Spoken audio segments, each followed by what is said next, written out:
When advancing universal education, we find ourselves against the weight of history. Education has in fact never been universal, not as a goal, not as a system, not as a curriculum, and not even as a civic priority. Our systems have been built haphazardly, locally, and often through systems of patronage, privilege, elitism, occupation, colonialism, and even violence. We have seen an incredible global effort to expand education to everyone, efforts to bring schools and instructors to places that have never previously had formal education. This is wonderful. However, we're still falling short of making education meaningful for most people. Today, 40% of students attend schools in which they may not understand or speak the primary language of instruction. And that is only one of the barriers between students and the education that will shape their lives.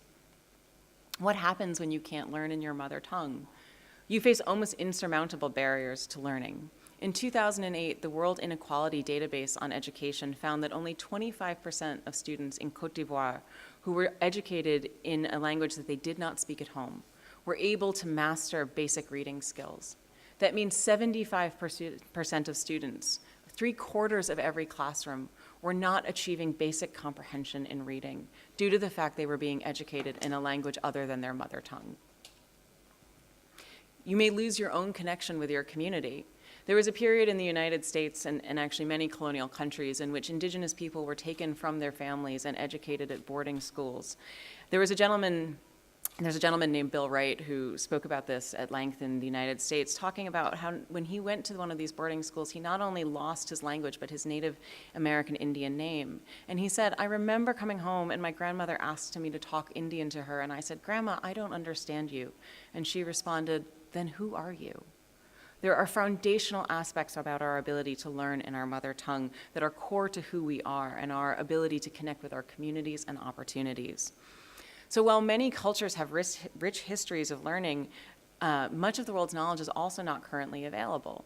Arabic, which is the world's 6th most popularly spoken language with more than 300 million native speakers, has a rich history of inquiry and learning. And yet, less than 1% of the internet is in Arabic. Only 20% of those 300 million Arabic speakers speak a second language. That means 80% do not.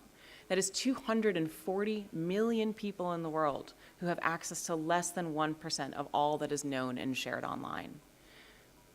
The Wikimedia movement sees the opportunity to make high-quality knowledge available in every single language. Today, as many of you know, we're available in 300 languages and more than 50 million articles, but there are significant gaps in the size of those Wikipedias and the quality of those Wikipedias. This is an opportunity for our work. And our community has been working to close knowledge gaps and linguistic gaps, and some of the most successful places, the places where we've succeeded the most have been in the classroom. From the beginning, we know that young people have played a critical role in our movement, often as individual contributors. Some of the people who are most established today started when they were 13 years old, editing Wikipedia. We've recognized and celebrated the contributions that youth could make from the very beginning. And through formal projects, through classroom work, we've seen that students add tremendous value to the Wikimedia projects across the world. As I said, growing content in underrepresented languages. As you can see, tremendous contributions in terms of nearly 2 million articles edited as a whole.